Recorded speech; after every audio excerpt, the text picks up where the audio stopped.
dan, lepo pozdravljeni na našem pesniškem srečanju. Danes z naslovom Kar se zgodi v tišini. V 9. knjigi zbirke Sozvezdja se nam svojo poezijo prvič predstavlja nemško-ameriška Pulitzerjeva nagrajenka Lisli Müller. Živela je med letoma 1924 in 2020. Pesniška zbirka Kar se zgodi v tišini prinaša izbor najbolj reprezentativnih njenih pesmi in temelji na knjigi izbranih pesmi Live Together. Je prav, ne? Prav za to pesniško zbirko je pa tudi prejela Pulitzerjevo nagrado leta 1997. O poeziji Lisli Müllerjeve se bosta pogovarjala urednik zbirke Sozvezdja Brane Senegačnik in prevajalka Miljana Cunta. Pesmi bo prebiral, kot je pri nas že tradicija, Pavel Ravnohrib. Skozi večer nas bo z glasbo popeljala violinistka Ajda Blaževič-Arko. Zadaj pa malo smo sceno spremenili, zadaj pa krasi sceno slika z naslovom Pesnik, ki nam jo je prav za te večere podaril naš prijatelj, slikar Andrej Jemec. Pa nam želim vsem lep večer.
želi.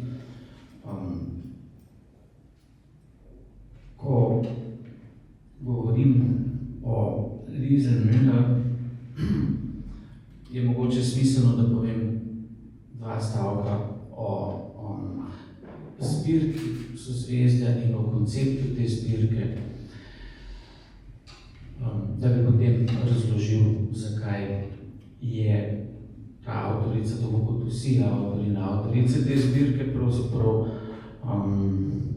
tisto, torej piše tisto zvrst poezije, ki izkuša ta zbirka pregodne poezije slediti. Zbirka je nastala iz želje, da bi se razširil prostor, ali pa mogoče celo, da bi bil prostor tudi za sodobno, s tem pa mislim od 20. stoletja pa v današnji čas, sodobno lirično poezijo, oziroma poezijo, ki seveda na svoj način, ki izrašča iz sodobne kulture, sodobnih duhovno-zgodovinskih razmer, vendarle izgovarja tisto, se oglaša s tiste meje, s katere se je oglašala vsa lirična poezija vseh časov. Takšna poezija seveda je v glavnem obsojena bolj ali manj na obrobje danes in to vse bolj, ne samo seveda v slovenskem prostoru slovenskega jezika, ampak in splošno.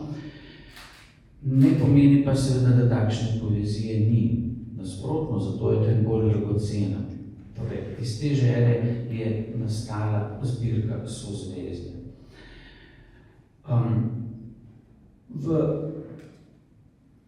S tem trenutku, s tem mislim na zadnje leta, je v slovenskem prostoru seveda relativno veliko prevajanja poezije, veliko pesniških zbirk iz raznih jezikov vstopa v slovenski jezik, zlasti pa še seveda, kar je razumljivo, iz anglosaksonskega prostora. Ne bom se zdaj spuščal to, zakaj je v obzorju anglosaksonske miselnosti in kulture z liriko ena precej posebna situacija. No? Ampak vsekakor tiste prvi avtor in avtorice, začelo se je pravzaprav vse skupaj s pesmico Hilde Domin, seveda niso prihajali iz tega prostora. Ker pa je ena bistvenih stvari, ki skuša slediti zbirka Sozvezdja, taka, ki bila v njej poezija iz različnih jezikov, seveda evropskih jezikov, kar žal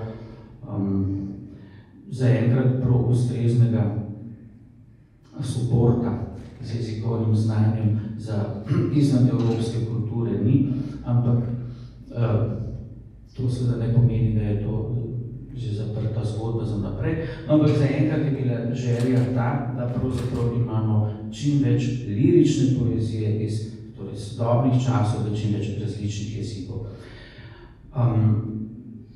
Poezija pisana v angleščini je torej prišla na vrsto šele sedaj, kot 9. z zbirko Lise Müller. Pa bi o tej pesnici, o katere bom mogoče še potem povedal, na kakšen način je pravzaprav sploh prišla do nas, do mene konkretno, ampak da ne bom jaz predolg, bi mogoče vprašal našo gostjo, prevajalko, pesnico Miljano Cunta, kdo je pravzaprav Lise Müller? Dobar večer, hvala za besedo in hvala za povabilo k sodelovanju pri tej zbirki, ki mi je izredno pri srcu, vse od njenih začetkov z veseljem pričakujem in prebiram vsako novo izdajo. Lise Müller, če pogledamo njeno življenje od zunaj, je nekaj prelomnih dogodkov, ampak ne prav veliko, kar pač potrjuje tezo, da za veliko poezijo ni potrebno vznemirljivo življenje, ampak zunanje življenje, ampak razborljivo notranje življenje. In tega je Liza Zbirer zanesljivo imela od začetka do konca. Pesnila je namreč pravzaprav skoraj do smrti, živela je skoraj 100 let in lahko rečemo, da je bilo to življenje pravzaprav res predano pesništvu. Sicer pa, kot je bilo že omenjeno, rodila se je leta 1924 v Hamburgu kot Elizabeth Neumann in imela izredno srečno otroštvo, klasično srečno otroštvo, v kateremu se vedno znova vrača tudi pri svojem pisanju. Vse življenje ji predstavlja nekakšen varen spominski pristan, kamor se zateče vsakič, ko življenje na tak drugačen način razburka. Namreč, ko je bila stara 15 let, je doživela enega, lahko rečemo prvega, od dveh ključnih prelomnih dogodkov. Takrat, to je bilo leto 1939, nacistična ideologija je bila v vzponu. Njen oče je pa javno opozarjal na nevarnosti te ideologije, bil je učitelj, profesor francoščine in se je izpostavil kot v vlogi kritika režima in bil zato tudi ustrezno sankcioniran in kaznovan. V prvi pesmi te zbirke, ki ima zelo zanimiv naslov, kratek CV, kurikulum vitae, in zelo zanimivo formo, 20 številčenih pesniških sentenc, Liza Zbirer tudi zapiše, da je imel oče polne roke dela, ko se je izmikal pošastim. In temu preganjanju je sledila odločitev, da se izselijo, da emigrirajo. Najprej je odpotoval v ZDA oče in mislim, da 2 leti kasneje, potem pa je uredil tudi vizum za ženo in 2 hčerki, potem tudi cela družina. Skratka, Liza je prišla v popolnoma novo okolje, tudi v novo jezikovno okolje, angleščine ni znala in se je morala pravzaprav pri njemu privaditi. Zdaj, v tem okolju je vse skozi govorila, da je bilo zanje to svetla prihodnost pravzaprav. Ona je potovala, tako kot se izrazi v enih pesmih, proti vzhajajočemu soncu, to je bila neka obljubljena dežela, predvsem pa je za seboj pustila temo teh grozodejstev, žal pa tudi svoje najbližje, se pravi stare starše, nekatere sorodnike, strica, o katerih tudi piše v svoji poeziji, nekateri od njih so tudi umrli v koncentracijskih taboriščih. Ena glavnih preokupacij je bila seveda učenje novega jezika. Liza se je tega lotila zelo podjetno, najprej v srednji šoli, kasneje tudi na univerzi, hodila na isto univerzo, kjer je njen oče predaval nemščino in francoščino. Se poročila s Paulom Müllerjem, imela 2 hčerki in potem je tudi ena taka pomembna dogodek v njenem življenju, ki je močno vplival na njeno pisanje, selitev na podeželje iz Chicaga na podeželje v Lake Forest, kjer je nekako zaživela v enem takem zelo idiličnem naravnem okolju in ta izpostavljenost oziroma ta dialog z naravo je zelo močno upisan tudi v zbirke, ki so nastali v tem času. Mogoče samo še kratko besedo o tem, o njenem pisanju. Liza Zbirer je začela pisati, in to je pomenljivo, ko je umrla mama. Ko je umrla mama, je zapisala pesem, ki je bila očitno ena, ne vemo natančno, če je ta pesem takrat konkretno nastala, ampak se nanaša na to obdobje in tam zapiše prav v taki meditaciji o naravi, da je položila svojo žalost v usta jezika, ki je edini žaloval z menoj. To je ena taka, to so zame najlepših verzov, kar sem jih prebrala, ker res izhaja iz ene globoke izkušnje moči pesniškega jezika, kako pravzaprav je pesniški jezik na nek način, tista mreža, ki človeka ujame, preden pade na trda tla. Zadnja tolažba in tudi resnična tolažba. In v tem stilu je potem nekako se začela in nadaljevala njena pesniška pot iz ene globoke iskrenosti, vsakokratne prizadetosti. Trajalo je pa še kar nekaj časa, preden je išla njena prva pesniška zbirka, ker je bila očitno velik perfekcionist, tudi kar se tiče jezika, tako da je pravzaprav šele tam, ko je bila stara okrog 40 let, izdala svojo prvo zbirko Dependencies. Sledilo je še 7 zbirk in za konec naj še povem, kot je bilo tudi že izpostavljeno, da je za svoje delo prijela 2 najpomembnejši nagradi v ZDA. Prva je Pulitzerjeva, ki jo je res dobila za knjigo Life Together, ki predstavlja izbor iz njene poezije in ki je tudi osnova za to knjigo. Druga pa je National Book Award, največja nacionalna nagrada za literaturo, za eno od prejšnjih zbirk. Upam, da nisem bila predolga, ampak se mi zdelo. Seveda sploh ne. Ampak ker smo tukaj predvsem zaradi poezije, bi prosil, če nas lahko Violina razpoloži za to, da potem prisluhnemo prvemu delu recitala.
Zrcala.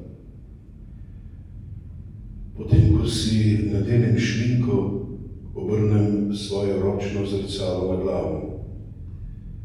Vem, da lahko zrcala zanetijo požare in le čemu jih ne bi. Preveč vsega, kar smo, vidijo. Predstavljajo si, koliko lepote, koliko bolečine in tišine upijejo ti neprostovoljni zaupniki, podobni sobaricam z odrezanimi jeziki. Ni sledu o krvavih očeh ali sijajnih dejanjih prikrivanja pred komorkoli. A z nami so do konca neusmiljena. Saj je to, kar zahtevamo, resnica. In kako naj bi pričakovali, da se bodo zameglila in se nas usmilila, ko ko se bo obraz, tista breskev ali jabolko, nagubal in dobil madeže, ko boste rdeča in rožnata zbledeli kot čudovite efemernosti poletja. Seveda vidijo, da jih vse bolj sovražimo. To je zahvala, ki jo dobijo. Nič čudnega, da včasih zadostuje že vsiljivo žarenje sonca, da eksplodirajo.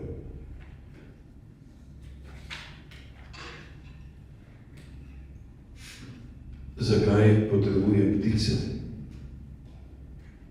Ko jih zjutraj slišim klicati, še preden sem povsem zbujena, postelja že potuje po mavrici dneva čez most do večera. In ptice, ki živijo svoje lastna obzirna življenja, lakote in budnosti, so z mano ves čas, vselej nekoliko pred mano, v dodobra izurjeni maniri nevsiljivih vodij. Ko prispem do večera, so se ravnokar pripravile na počitek. Že nevidne se spreminjajo v sanje dreves. In vsi mi skupaj, jaz in vijolični ščinkavci, zarjaveli kosi, rubinasti severni kardinali in belogrli vrabci, s svojimi tekočimi glasovi se gibljemo po temnem loku zemlje proti svitu, ki ga ptice naznanjajo svojih visokih razglednih točk, preden zame šele zares napoči zora.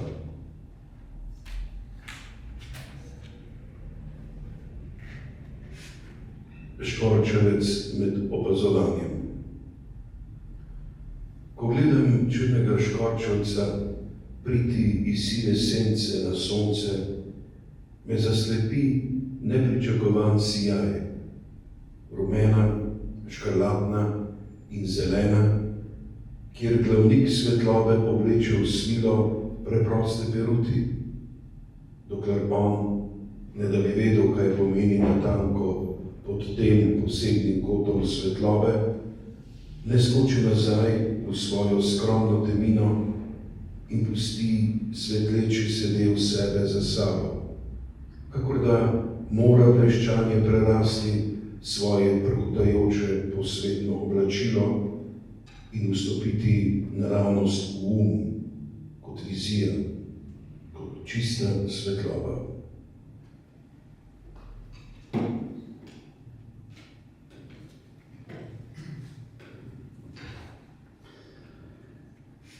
Kot smo lahko jasno slišali, je v tej poeziji veliko narave. Narave, ki ima seveda neposredno podobo, na neposreden način je naslikana, ampak hkrati pa seveda nima samo te neposredne podobe, ampak je prostor ničesar drugega. Vsak pesnik ali pesnica, ki piše o čemkoli, seveda tudi o naravi, govori o tem na svojstven, edinstven način, kadar gre za pravo poezijo. Tako tudi Lisa Müller. Kako bi lahko opisala pravzaprav Miljana to poezijo glede na ameriško poezijo tistega časa ali pa tega časa, kot jo sama poznaš, in na kakšen način je ta poezija potem prihajala do tebe. Najprej kot do bralke, kajti vsak prevajalec je seveda najprej bralec. In kolikor se spominjam, seveda ni bilo s tvoje strani veliko oklevanja glede tega, ali bi prevajali ali ne bi prevajali. Ja, najprej bi rekla, da se mi zdi čudovito vsakeč znova slišati branje Pavla Ravnohriba, ko pridejo pesmi do tebe na en res ganljiv način, no, pravzaprav, tako da hvala za to interpretacijo. Malo sem se bala, če bo kaj se zataknilo. No? Ko sam bereš, se trudiš brati tako, kot si prevajal. Ko nekdo drug bere, je pa to lahko so papir, ne? Se lahko marsikaj zgodi, ampak očitno sem zaenkrat zbrala take pesmi, ker sama nisem čutila zadrege. In pravega interpreta, ki je prikril kakšne napake. Ja, mogoče najprej glede odločitve za prevajanje, samega prevajanja, potem kakšno misel o tem, kako vidi to poezijo. Sama imam ta privilegij, da prevajam tisto, kar mi je nekako zaupano in zaupano mi je tisto, kar urednica vidi, da bi bilo nekako skladno tudi z enim mojim doživljanjem poezije in to je res velik privilegij. Pravzaprav gre za to, da sama drugače niti ne bi zmogla in znala prevajati, ker se mi zdi, da brez občutka za tisti izvir pesmi, izvir, ki je predbeseden, neke uglašenosti na ta izvir, mi besede veliko ne povejo, oziroma najbrž nisem tak mojster, da bi lahko rekonstruirala samo iz njih nekaj, kar bi mi bilo a priori tuje. Zame je pesem že sama na sebi prevod, kot rečeno, tega, kar se ne da v celoti zajeti v jezik. Lahko pa se temu prav v pesniškem jeziku najbolj natančno približujemo. Zato je prevod vedno dvotirni. Na eni strani prevajaš to, kar slutiš, da je bil, da bi lahko bil vzgib, kot ga rekonstruiraš skozi besedilo, in na drugi strani seveda čisto analitično prevajaš besede na papirju. Ni pa pesem, kot so nekateri teoretiki, Richardson, pa ne vem še kdo, trdili, da je pesem samo besede na papirju. Gre za to, vendar žarenje te ideje skozi. In pri Lize Miller se je tako zgodilo, kot pri drugih knjigah, ki sem jih prebrala, da vedno pač naključno preberem 1, 2, 3 pesmi, te sem našla na spletu. In potem se to zelo hitro zgodi. Tukaj je moja reakcija zelo hitra in intuitivna. In točno v tej prvi reakciji najbolj zaupam, ko se odločim, ali bi šla v prevajalski dialog z avtorjem, avtorico ali ne. In to branje je bilo zame srečanje, prvo srečanje z njeno poezijo je bilo zame eno čudovito srečanje, prijateljsko srečanje. Tam nekje, v drugih časih, ne tako daljnih, v drugih krajih, je nekdo, ki je zasledoval podobne stvari pravzaprav v svojem ustvarjanju, kot sem čutila, da jih nekako zasledujem sama.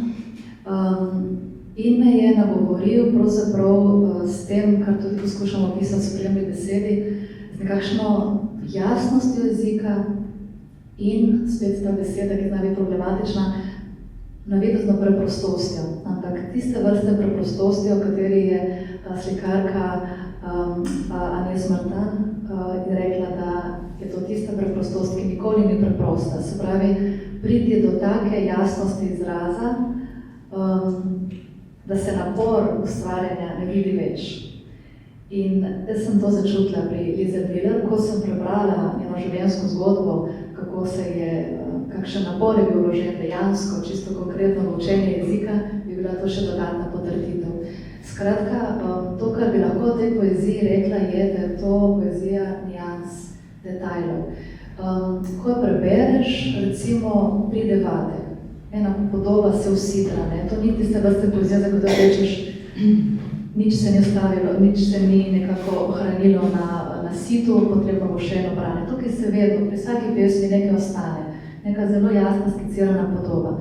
Ampak ostane nekaj, kar kliče pa vendarle po ponovnem branju. To, kar dela to poezijo kompleksno na eni zelo taki fundamentalni ravni, je tudi oblika. Recimo gradnik, pomemben gradnik te poezije je vers. Vers je, kje se prelamnejo verzi, katera beseda gre v svojo vrstico. To so ene take odločitve, za katere slutiš, da niso bile naključne, da so bile zelo premišljene in to je recimo tudi eden od soustvarjalcev sporočila pri tej poeziji. Druga stvar je prav odnos do jezika. Tukaj smo slišali, recimo, s kakšno natančnostjo in tudi poznavalskostjo je Liesl Müller vnašala v svojo poezijo imena živali, pa tudi v drugih pesmih imena dreves, naravnih pojavov. Tako kot slutiš, da se je opremila s tovrstnim znanjem, da je lahko res čim bolj nazorno predstavlja nek prizor, neko situacijo, preden je potem vnašala vanjo tudi nianse, ki kaže na njen odnos, na njeno doživljanje.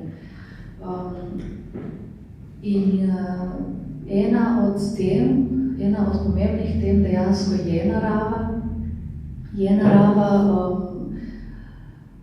Narava, ki recimo, če primerjamo s to romantično vizijo narave, ki je polna nekih skritih pomenov, do katerih se mora avtor dokopati, je vendarle odnos Liesl Müller drugačen. Ta narava, moj občutek je bil, ostaja neukročena do konca, na nek način tujek, konkretno tudi pri tej pesmi, v kateri izreče svojo neko odločitev za poezijo po smrti mame, je tudi narava tista, ki je ne sliši, ampak vendarle je ta tujec, ki se mu pa želi, ki se mu ves čas do konca življenja približuje. In ena od pesmi, ki je predolga, da bi jo danes prebrali, ampak zelo lepa govori o samotnem sprehajalcu, ki je neka vez med naravo in človekom. To je ta samotni sprehajalec, ki ga pač družina opazuje skozi okno in ki pravi, da si oprto vse breme skrivnosti in šel sam v ta zasnežen zimski dan. Se pravi, samota je recimo tista vrlina, ki človeka poveže s to neukročeno silo, ki ji pripada, hkrati pa ji ne do cele pripada. Ja, naprimer, ampak te pesmi o pticah in ta motiv ni samo v teh dveh pesmih, ki se zdaj pojavil, pa so del narave. Res je, kot to se mi zdi zelo dobro napisano, tudi v tvoji spremni besedi je v bistvu po približevanju naravi pač specifično za anglosaško mentaliteto, kako bi rekel, da je skratka ostaja zelo nekako utipljivo, zelo opisljiv ta naravni svet, vendar po drugi strani so tukaj neke sence tujosti, ki pa seveda ne gredo scela v ta opis, ki je včasih, no, seveda ni znanstven, ampak je izjemno precizen, kako bi rekel, tudi površinsko. Sence kot na kakšni lepi osenčitvi likov v bistvu poglabljajo te kreature naravne, ki se tam pojavljajo in jih delajo na nek način neznane. Ni zaznati, naprimer, v tej poeziji, kakšne, konkretno v tej pesmi, no, ali pa v teh pesmih o naravi, kakšne konkretne literarno-zgodovinske navezave, ki je meni prišla na misel, ob tem odnosu sodobnega človeka do narave. Zelo pomemben in mogoče paradigmatičen primer odnosa modernega pesnika do narave predstavlja Baudelaireov odnos, ki je v naravi videl hudo tekmico, nepremagljivo tekmico, na nek način celo sovražnico. Zakaj? Zaradi mojstrstva oblik, ki jih opaža v naravi in s katerimi človek, pravzaprav, ki se ima za stvarnika, ne more tekmovati. Jasno, da je pri Baudelairu to stališče tudi mnogoplastno. Ne bom rekel, da je ravno ironično, ampak je vsekakor mnogoplastno. Hkrati seveda ta jeza, zamera, ampak jo čuti lahko samo tisti, ki to moč narave zelo dobro razume in jo čuti. In pa še ena referenca mi je prišla na misel, da se ne bom predolg, ampak za tako rekoč isti motiv Gregiga v romantični poeziji, ki je mimogrede tudi šla pri založbi Družina v zbirki Tiši glasovi. Ta motiv obravnava njem Jozef von Eichendorff ob smrti svoje 2-letne hčerke, kjer gre iskat to laž po naravo, on pa jo najde v naravi. Zakaj? Ker je romantik. Se bo tudi Baudelaire neke vrste neoromantik. Zato, ker je v tej naravi Bog. Kako me vleče znova ven, ogost, otravnata predjava. Naj žalosten bom, naj vesel, ti zvesta ostajaš mi, narava. Visoko nad vrhovi vsemi, skozi tihe grošnje poletel, je po dolini razcveteni tožbe skrivni spev. Na dnu srca tedaj začutim, da ti, Gospod, tam zunaj si. Ti veš, kako so v mukah krutih srce zdaj trgani. Torej, spomnil sem se na to enostavno, ker je tako močna paralela. Ampak samo še eno vprašanje, ki se mi zdi, da je pri človeku, ki je pesnik in ki si je v prvi vrsti pesnica, gotovo na mestu, ali in kako se te srečanje, recimo s poezijo, ki ti pride tako blizu, kot mislim, da ti je srečanje zanimivo, ali to vpliva na kakšen način na tvoje lastno pisanje? Ja, če dovoliš, bi se samo dopolnila v zvezi s tem, kaj me je pri tej poeziji nagovorilo, kaj se mi zdi ena taka njena specifika, pomembna stvar, ki sem jo prej preslišala, pozabila, je občutek, da Liza Miller, ki je pisala pač, kako, ne vem, da je šla posebno ta knjiga, ampak nedolgo nazaj, piše o čustvih, za katere se danes zdi, da so čustvih, razpoloženjih, stanjih, uvidih, za katere se danes zdi, kot da so nekako pozabljena. In ona ne samo, da o njih piše, ampak tudi poimenuje jih. Ona zapiše besedo očaranost, radost, prevzetost, ganjenost. In o tem in obeseduje stanja, ki jih povezujemo s temi, mislim, konkretizira ta razpoloženja v podobah, v pesmi, za katere prepoznamo ta čustva in ta razpoloženja. To je bilo zame res odkritje, ker se mi zdi, da se danes bojimo teh besed in teh čustev, čisto druga prihajajo v spredje poeziji. Glede tega presežnega, ki ga mogoče sama nekje sluti v naravi, ampak ne čisto najde tam, ker je narava vendarle tujec, ampak ena pesem pa govori o tem na en zelo prefinjen način, predolgo, da bi jo v celoti prebrala, ampak govori o angelih pravzaprav in zaključi, naslov je Tujci, zaključi pa z verzom, kjer tudi izreče svojo razpoložljivost za presežno, opazuje let ptic po, ne vem, ali ne spomnim se natančno, gre od tople kralj se vrača, ampak skratka let ptic in skozi to potem izvede svojo meditacijo angelov in pravi, ko se vrnejo na nebo, se zložijo v starodavno potezo peresa, ki jih bo vodilo naprej v 21. stoletje, stojim in zrem v njihov daljni neberljiv podpis. Nobene namere, si rečem, to ni znamenje, a navada poklona ustraja. Navzgor obrnjen obraz, oči, ki sijejo v osuplosti. Tako, kot bi nek cinik nekako, ali pa nekdo, ki za hip odloži skepso, dvom, si upal nekako preprosto priznati si. So trenutki, ko samo navzgor vrneš obraz in si osupal na tem, kar vidiš. Tako da veliko je takih mest in ta smo zame posebej dragocena. Glede vplivov je pa tako, da vsaka stvar, že vsaka knjiga, ki jo prebereš, ostane v tebi, ko se pa poglobljeno znam, kot se srečaš, kot recimo pri prevajanju, je pa neizogibno, no, da ne bi pustila tako ali drugačen sled. To, kar me je nagovorilo in nekako tudi mi pomagalo, da sem zaorala neko strugo v svojem pisanju, je pravzaprav se dogaja na tematski ravni izbor te vsebin, v katerih Liza Bühler piše.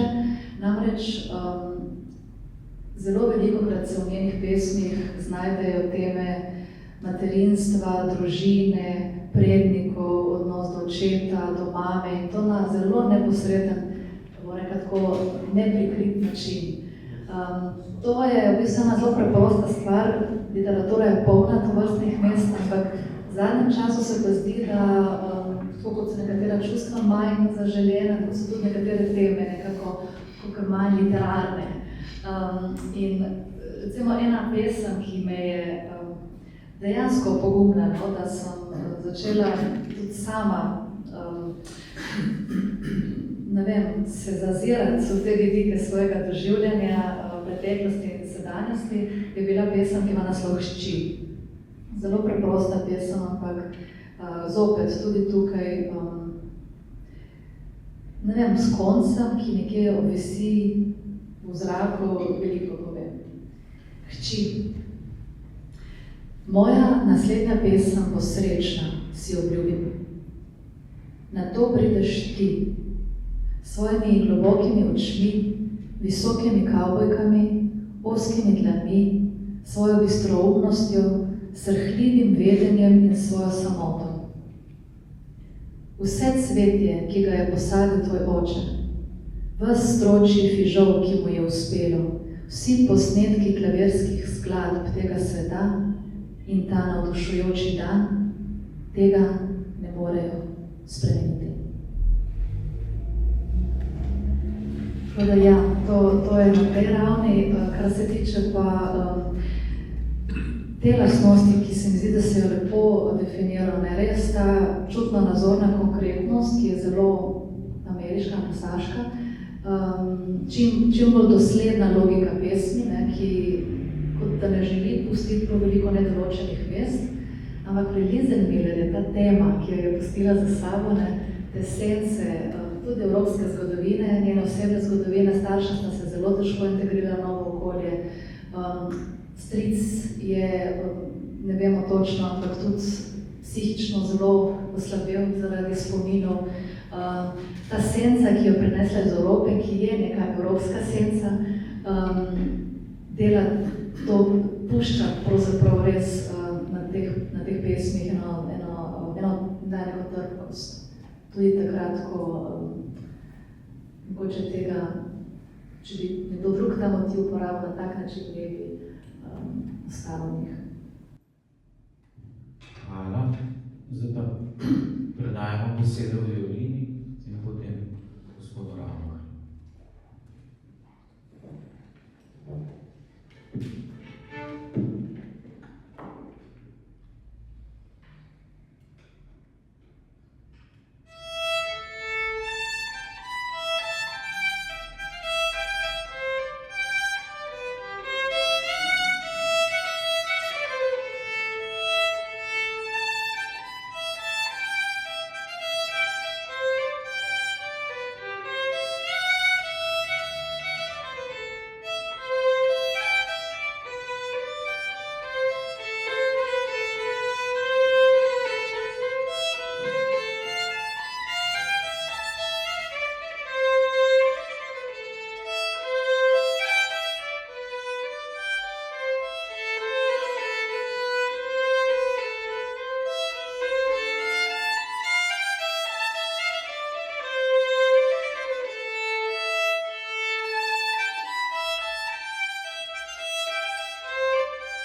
nenavadnimi koti in te potegne nazaj v otroštvo in greš ravno mimo razpadajočega dvorca, povsem skritega za starimi vrbami, ali praznega samostana, ki ga čuvajo trobelike in ogromne jelke ob boku druga drugi.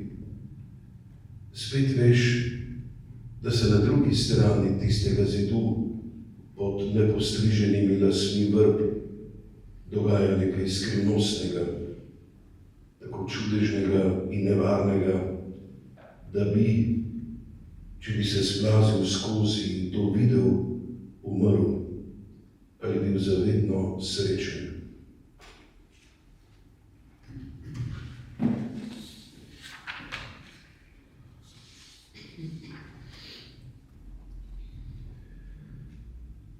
Ko me vprašajo, kako sem začela pisati pesmi, govorim o brezbrižnosti narave. Bilo je kmalu po mamini smrti, svetel junijski dan, vse je cvetelo. Sedela sem na sivi kamniti klopci v skrbno zasajenem vrtu, a maslenice so bile gluhe kot ušesa pijanih zaspancev in vrtnice so se upognile navznoter. Nič ni bilo črno ali zlomljeno in niti list ni padal. In sonce je vreščalo neštete reklame za poletne počitnice. Sedela sem na sivi kamniti klopci, uokvirjena z naivnimi obrazi bele in rožnate nedotike, in položila sem svojo žalost v usta jezika, ki je edini žaloval z menoj.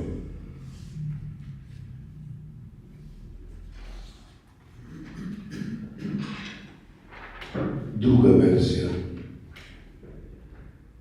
Naše drevesa so trepetlike, a ljudje jih zamenjujejo za breze. Za naju mislijo, da sva lika iz kakšnega ruskega romana, Kitty in Levin, ki živita zadovoljno na podeželju. Naši mestni prijatelji opazujejo ptice in zajce, kako se skupaj hranijo na kupu belega snega. V Illinoisu imamo ruske zime, vendar brez zvoncev na saneh, oposume namesto volkov, nobenih zaupanja vrednih služabnikov, ki bi opravili naše delo. Kot v ruski igri v naši hiši živi starec, to je moj oče. Opušča življenje v tako počasnem ritmu, leto za letom, da je žalost obtičala v meni, zastrupljeno jabolko, ki ne gre ne gor, ne dol. Toda, tako kot tri sestre, se tudi mi redko pogovarjamo o tem, kaj nosi po noči, drži budne. Tako kot one se pritožujemo nad stvarmi, ki v resnici niso pomembne, in govorimo o svojih veseljih in o prihodnosti. Povemo si, da so vrbe letos zgodnje, meglene od zelenja.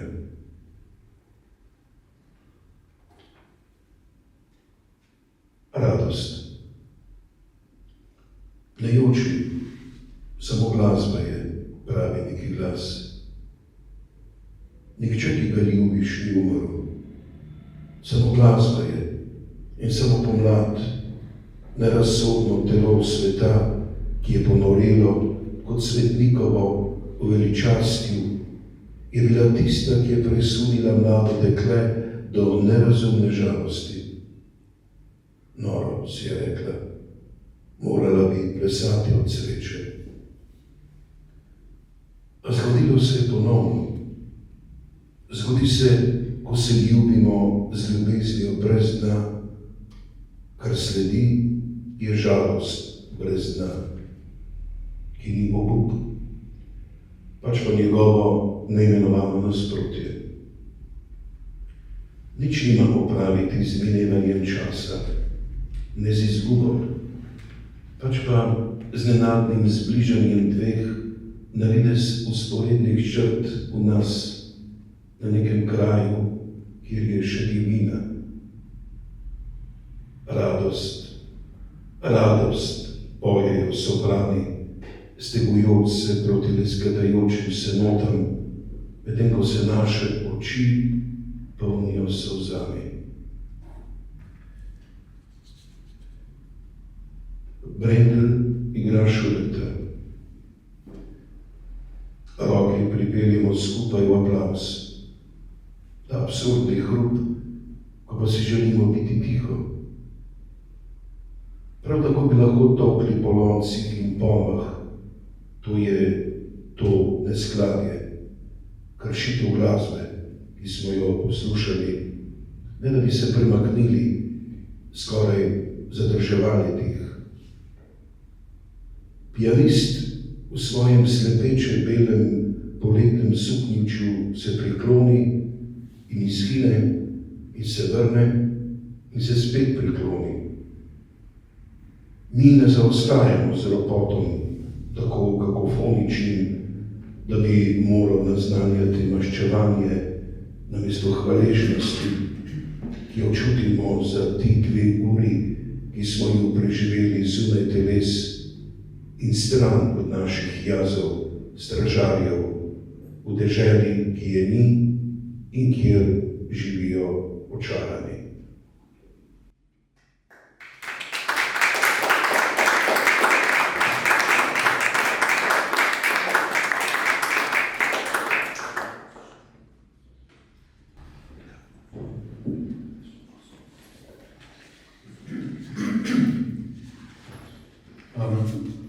To je pa zdaj mogoče že mišljeno kot zaključni aplavz, čeprav nismo 10. večera še na tak način končali, ampak najbrž je za to že čas. Kajti, kako bi zdaj dodali, po mojem, in na to poezijo in na način, kako je bila interpretirana, bi bilo najbrž več. Hvala lepa vsem za obisk in upam, da se zadržite še za trenutek potem v preferju. Thank you.